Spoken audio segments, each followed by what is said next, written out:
Cette atmosphère est habituelle, reproduite pratiquement chaque année. Le rallye du Rouergue se déroule toujours dans une canicule qui sollicite tout à la fois les machines et les hommes. Pour être devant au rallye du Rouergue, il faut vraiment que tout soit parfaitement affûté.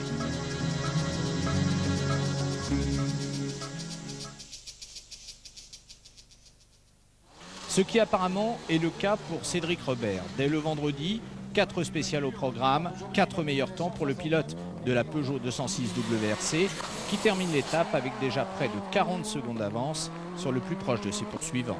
Le bilan de cette première journée, je dirais, il est très bon. 4 meilleurs temps sur les 4 spéciales qu'on a parcourues. La voiture marche à merveille et puis bon, je crois que nous on s'en sort plutôt bien. Malgré tout, c'est vrai qu'Alex a choisi des pneus un tout petit peu plus durs que les nôtres. Donc bon, c'est peut-être ce qui a fait un petit peu la différence. Enfin, cet écart assez important. Maintenant, bon, on va voir aujourd'hui, il y a des longues spéciales, il peut encore tout se passer.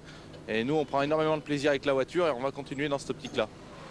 Et en observant les feuilles de temps de ces 4 premières spéciales, le moins que l'on puisse dire est qu'une espèce de continuité se forme.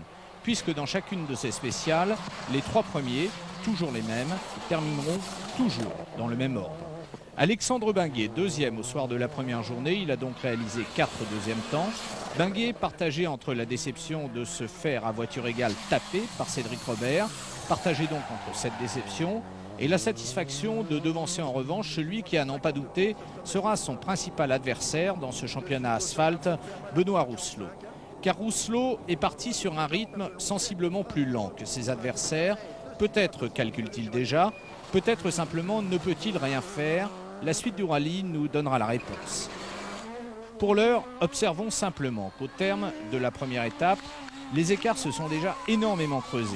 Pas seulement entre les 3 premiers d'ailleurs, puisque Jean-Marie Cuoc, le meilleur des outsiders, est 4e du classement général, mais déjà à plus d'1 minute 30 de Robert. Suivent derrière Jérôme Galpin avec sa Subaru Impreza et Stéphane Pustelnik avec sa Renault Mégane. Jérôme Galpin qui dès le lendemain sera la première tête d'affiche à abandonner avant le départ de la deuxième spéciale du jour. Problème mécanique pour Galpin. Cédric Robert est un homme sans état d'âme et qui n'éprouve même pas le besoin de gérer tant sa supériorité est manifeste.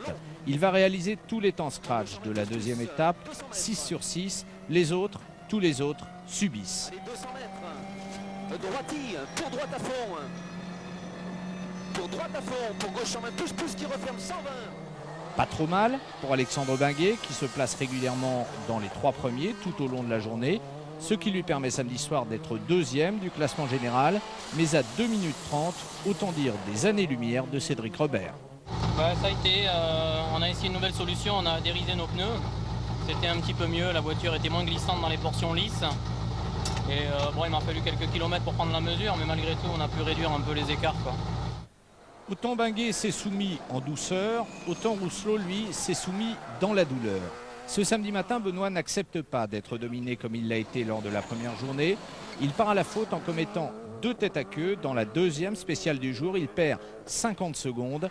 50 secondes qui lui manqueront cruellement samedi soir, puisqu'il est, samedi soir donc, 3e du scratch à très exactement 54 secondes de Alexandre Binguet.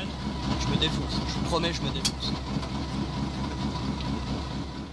Rousselot ne va pas s'avouer vaincu dimanche. Il continue d'attaquer avant de rapidement s'apercevoir qu'il n'y a rien à faire. Dès lors, Benoît va se résigner à accepter une 3e place finale qui lui permet de garder la tête du championnat. Alexandre Binguet termine 2e du rallye du Rouergue à 3 minutes 17 du vainqueur. C'est lui qui réalise la bonne opération puisqu'il revient au championnat à 12 points de Rousselot. Sur attention gauche 75 cuisses. Attention gauche 75 cuisses. 250 mètres, attention droite 75. Cédric Robert était véritablement intouchable. Sur 16 spéciales, il réalise 16 temps scratch. Et la constatation s'impose, quel que soit le championnat dans lequel il concourt, que ce soit en Super 1600 ou en rallye asphalte, le Stéphanois écrase la concurrence. Il est incontestablement, avec Sébastien Loeb, le meilleur pilote de rallye français. Et tout son mérite est de réussir en permanence à garder la tête froide. Une en Super 1600 pour mon programme officiel chez R2 cette année. Et puis on a prouvé encore cette fois-ci qu'en WRC on s'en sortait bien. Donc je suis très satisfait. En plus de ça, 16 temps scratch sur 16. Je suis hyper heureux et gagner le Rouergue, c'est important pour moi. Les places d'honneur reviendront finalement à Stéphane Pustelnik qui termine 4e du rallye du Rouergue et prend ainsi la 3e place du championnat. Alain Pelleret et sa Citroën Saxo Kit-Car terminent à une fort honorable 5e place. Jean-Marie Cuoc, lui, a abandonné dans le 13e chrono sur casse-moteur. Il n'est plus que 4e du championnat. Le rallye du Rouergue accueillait enfin une manche du challenge Citroën Saxo VTS. Patrick Henry s'impose devant Jean-Renaud Marchal et Laurent Viana. Tout ce petit monde se retrouvera maintenant à la fin du mois de septembre à La Rochelle pour la suite de ce championnat asphalte.